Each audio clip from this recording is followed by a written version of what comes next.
Good day.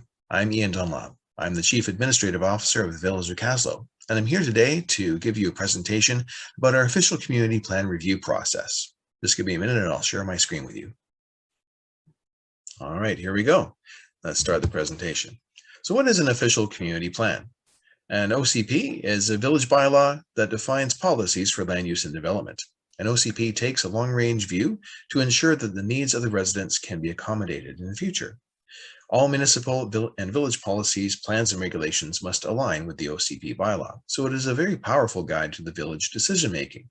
The OCP should be reviewed every 5 to 10 years to ensure it remains relevant, and the life of an OCP should be about 20 years. That's the extent of the vision that we're looking for. The graphic on the right here is a graphic borrowed from the District of Squamish, which again shows that overarching importance of the official community plan and how it feeds into council strategic priorities, our organizational administrative plan, how we run the village, the annual 5-year budget and capital plan, and the annual report that we have to file every year as well. All feeds back into each other. So if you don't have a good OCP guiding all of that, then things can get a little bit haphazard. So we need to make sure we keep things on the right track by updating the official plan every now and then to make sure it stays relevant. This process started back in late spring. We kicked it off and formed an OCP steering committee appointed by council and started our engagement throughout the summer. The OCP steering committee met again in September and October to start planning this fall public engagement. So on October 16th, this presentation that you're watching now was presented at the Kaslo Golf Club to an audience of about 25 people, which was a great turnout to see that day. And this video is for the people that couldn't make it to that presentation, so that you can watch this first and then hopefully answer our survey that will help feed in some of the ideas and the priorities and things that are important to you that you would like to see addressed in this process. Once we have the public engagement done, we'll be drafting the OCP and then having another public engagement once we have the draft ready. So you'll be engaged again before it comes back to council for approval. Once the bylaw is ready to be approved by council, it gets introduced and we have to have a public hearing on the new OCP bylaw. So there will be 2 more public meetings, 2 more chances for you to get involved directly in the process, but also in a passive way, you can complete the survey and attend any of the pop-up events that will be occurring throughout the season. There's already been a couple at the Kaslo Market, the squash sale, and at the Kaslo birthday celebration where we got a lot of good feedback. So we're going to continue on with that, but at any time, you can also get in touch with our OCP coordinator, and I'll have his contact information at the end of the presentation.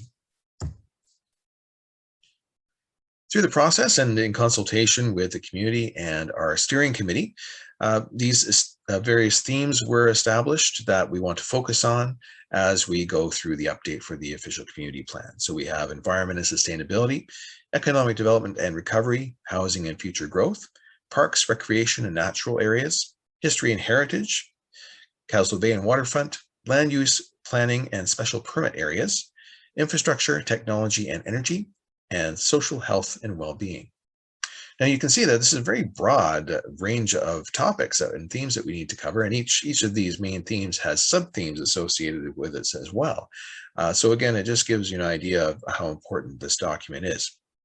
Through our consultation so far, we've identified 3 top priorities that want to be addressed in no particular order. We have housing and future growth, social well-being and health, and the environment and sustainability. So starting with that top one, of course, climate change is something that's top of mind these days with all of the wildfires and even the weather that we've been having here in Kaslo that have resulted in multi-day blackouts in the area. So we're seeing those effects firsthand. And Kaslo recently adopted the 100% renewable Kootenays plan that will help us transition and be a guide for us as we move away from the carbon-based economy. Social well-being and health, we need to make sure that the services are available to help assist our population, and we can advocate for those services that the village cannot provide directly to the province. We want to be an attractive place for youth, seniors, and families, and also be a diverse community as well, a diverse and welcoming community. Reconciliation with First Nations is something that's certainly come to the forefront very recently in the past year, and its time has come. So we need to figure out how we can start engaging with Indigenous communities, and also the environmental stresses that and just the realities of the past year and a half of dealing with the pandemic. It's all been wearing us down a little bit. So our own mental health and well-being is being affected by that, and climate change and all the things that are going on around us. We need to remain on a positive note and look to the future. Kaslo's existing OCP was adopted in 2011, and there was somewhat minor updates done throughout, and the last time was in 2018 when there was some planning done around the aerodrome and introducing comprehensive development areas. So just going through the sections of the plan, and it is available online. I invite you to have a look at it. So it starts with the community vision, and that's something that we want to revisit as we go through this process. We wanted to leave this more towards the end of the project, because we have the vision from the original plan as it is now, and we want to see, as we explore the things that are important to us, how that vision has changed over the past 10 years. The interpretation section is required statutorily or by the province to show that we have done our due diligence and gone through a process of community consultation and engagement to develop the OCP. This is one of the last things that we'll be writing into the bylaw, the plan, because we'll be reviewing this whole process. We're midway right now. A sense of place is another really important section, and that helps introduce the way we feel about our community. How has Kaslo changed over the past decade, though, since the last OCP was updated? And this section also includes some vital statistics about our community as well. And we're hoping that the 2021 population data will be available from the census to include in that. And here's the real core of the OCP. It deals with planning and land use. So we're looking at future land use being the most important aspect of the plan. Do the land use designations that are in the plan resonate? Are they appropriate? Because some of the land use designations aren't even really defined in the plan as it is right now. There's also a series of development permit areas where, if you want to do development, in addition to applying for a building permit, you must first apply for a development permit. So there's some areas such as the heritage and commercial core, which deals with building facades and the and ensuring that downtown Kaslo retains its heritage look and feel. Heritage or lakefront environmental protection and the lakefront development permit areas are also ones we want to review to make sure that they're keeping with the times. The Kootenay Lake Partnership is also working on a development permit consistent throughout the Kootenay Lake area. So we want to see if that is something that we can align with and maybe substitute the Lakefront DP with the Kootenay Lake Partnership's planning and see if it's adequate. Stream protection is another one in case there's any development close to the Kaslo River or McDonald Creek, for example. And a new one we want to look at is the wildfire interface development permit area. And of course, we've all seen what's going on in British Columbia and right across the Western continent. All of these wildfires that seem to be becoming more frequent. How do we protect our community from wildfire? So there are some things that we can do, especially in the wildfire interface area, the area that is on the urban fringe of the community. So this is where the forests around Kaslo begin. So development in those areas should be fire resistant if we can do that. So just encouraging ways that the development can occur so that fire will not spread as quickly if it was to happen. And we also want to consider the development permit process. So can we streamline it in certain areas? Make it easier to understand so that somebody that goes ahead and starts developing things don't suddenly realize that they're violating that process and that they then have to wait several weeks for it to work its way through the system. So there might be some things that we can do to streamline it, especially looking at that at the heritage and commercial core development permit. The general form and character of existing and future land use. Here's another real core of the document. And suggest if you want to take a look at the OCP, do some homework before you start the survey. Gives you some good context of where things were at in 2011, and again gets you thinking about how things have changed and where things seem to be going here in 2021. So it breaks down the land use designations into residential, commercial, industrial, public, and institutional. Parks, open space, and recreation, the comprehensive development areas, which are mixed use areas to promote different types of activities, public utilities and services, transportation, environmentally sensitive and hazardous areas, also very important to look at, and temporary commercial and industrial activities that occur from time to time. On the right side, you see the land use map that is included. It's also an important part of the maps and graphics actually play an important part in the official community plan because they really help to visualize and define things. But on the right-hand side, you see the legend of the land uses, things like commercial center, local commercial, village core residential versus neighborhood residential. These terms aren't actually defined clearly in the plan and really should be, so that when we're designating areas for a certain land use, we actually know what we're talking about. Now, land use is further controlled by the zoning bylaw, and that can be updated after we finished updating our OCP, because the zoning bylaw gets down to actual properties and what are the rights of the owners for developing their properties, and introduces those regulations. And again, the zoning bylaw has to feed off of what's in the official community plan. It can't contradict it. So if the OCP says an area is residential, then the zoning bylaw has to reflect that. And the zoning regulations, land use regulations in the zoning bylaw should be geared towards residential development primarily. The remaining sections, and if you're wondering why we jumped from 5 down to 16, it's because each type of land use has its own section number. So we then get to section 16, which is the process for amendment. That's where we are now. But it's also really important if somebody wants to develop a piece of land in the village that does not currently conform to the OCP, but they think it's a great idea and they really want to pursue it.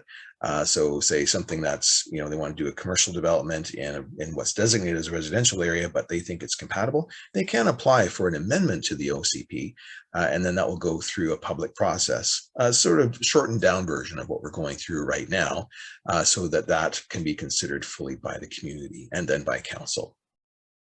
Energy and climate change. So that really has come to the forefront in the past 10 years. And how does what we have learned over this time change what might need to go into that section and what we need to focus on?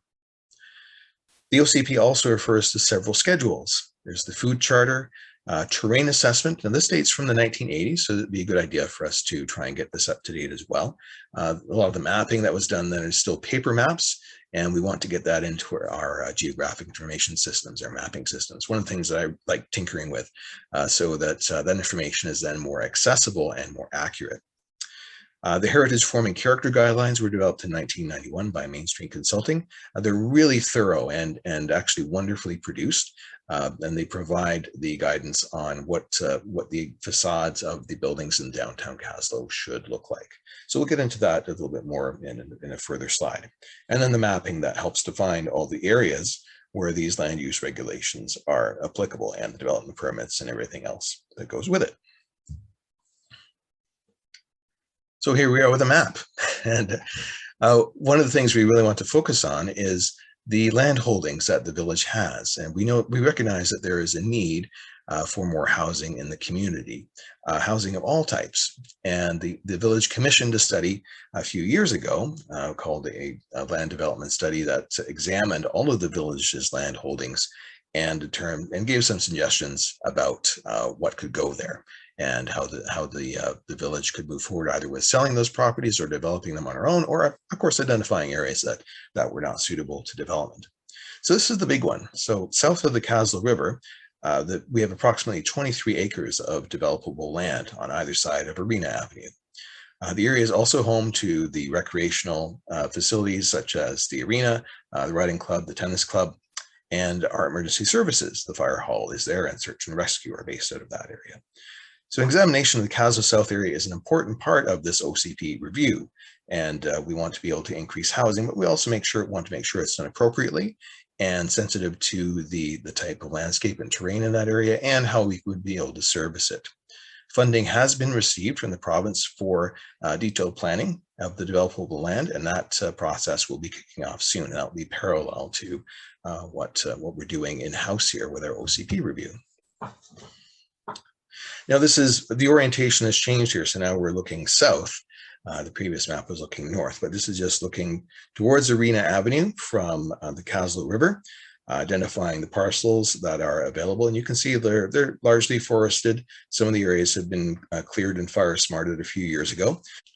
there is an area that's too steep for development in that side, and so we will have to do a subdivision to get that area removed from the developable portion, and that area will then be set aside for parkland, a nature reserve.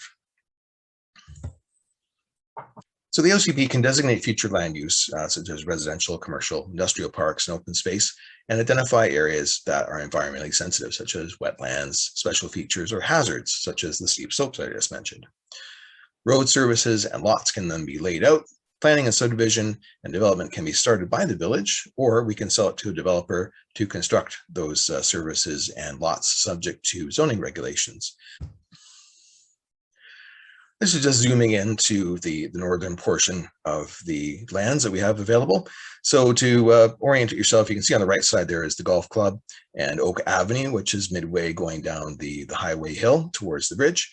And there could be a mix potentially of different types of land uses in the area. So R1 being the low density residential, RM1 being medium density residential or multi-residential, where we can have more than one dwelling unit on a property. And there could be possibility for some neighborhood commercial, maybe even some accommodation could be put in here. Right now, the area has a bunch of trails going through it. We also want to try and maintain that connectivity as well, and think about how we can come up with environmentally sustainable ways of developing this area. Another challenge here is we're unlikely to extend the sewer system to this area. So any sewerage must be handled by on-site treatment, so that'd be septic fields, or by a small scale sewage treatment. So therefore, that will be a limitation on the type of development that can go here. But the good news is we do have good road access and water is nearby, so we'll be able to expand the village water system to service this area. The Kaslo Aerodrome is another area for potential development. The aerodrome lands are designated as a comprehensive development area, allowing a variety of light industrial, aviation-related activities and resource extraction. The village received funding to complete survey work at the east end of the aerodrome, where some of the hangars are now, to create new lease lots, so we'll be able to do some expansion there.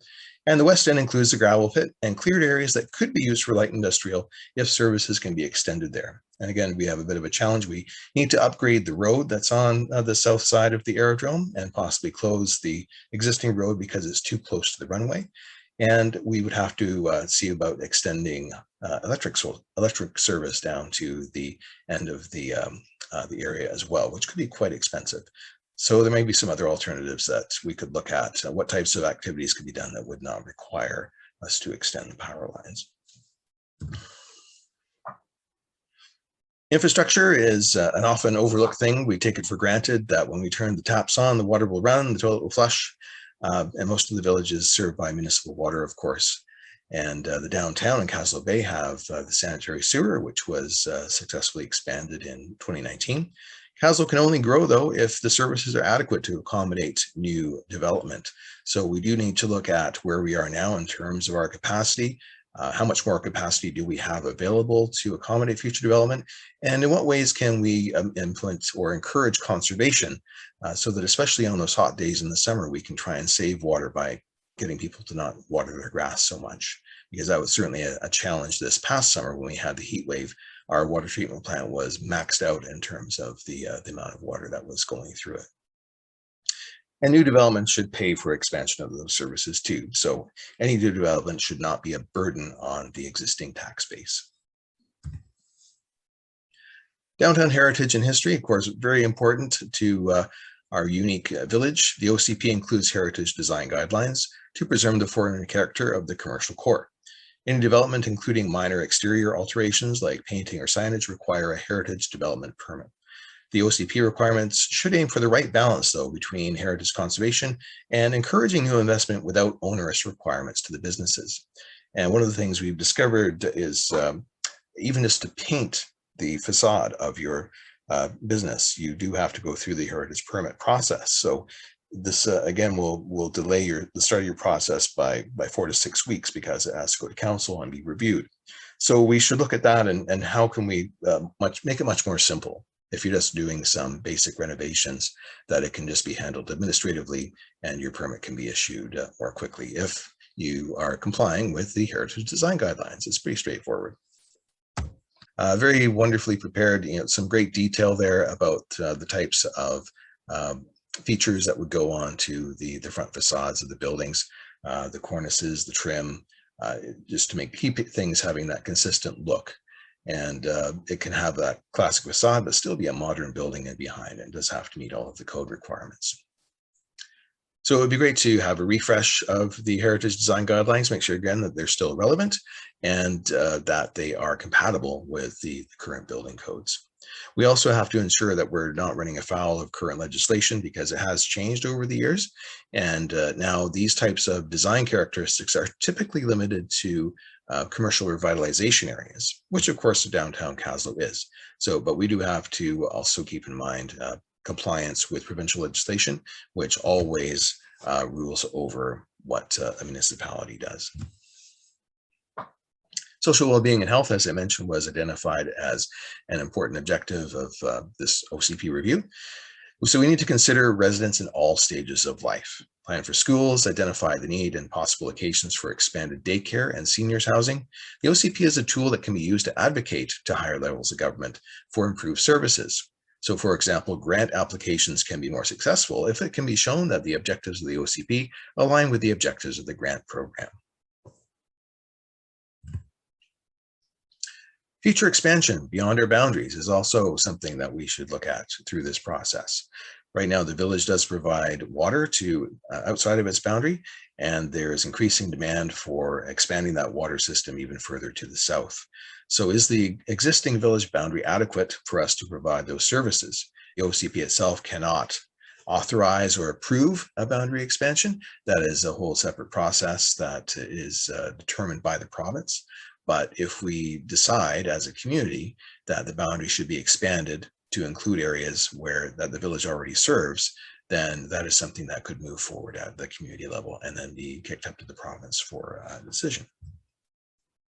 So just a review again of the OCP update themes.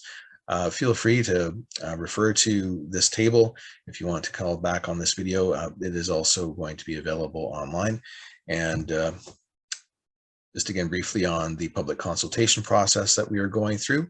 So you can get further information from village council meetings. The OCP steering committee meetings are open to the public and they are advertised. They're also electronically available via Zoom. We have the pop-up tables. There have been 3 of them so far and likely be a couple more. So if you see our coordinator Brian on the street for the table, maybe come give him a chat and let him know your thoughts on the OCP. Public meetings, so we had our first one on October 16th. The next one will be scheduled once we have a draft, and then there will be an official public hearing prior to council adopting the final version of the OCP. The survey, as I mentioned, is really important. That is available online now, or you can get a paper copy. Your input is valued. So let us know if you have any questions so far. Please contact our OCP coordinator, Brian Montgomery, at ocp@kaslo.ca, and please fill out our survey. There's a link there, forums.office.com/r/WPRD. Anyway, it's there. We used Office Forms because it's fairly secure and private compared to some of the other survey tools that are available.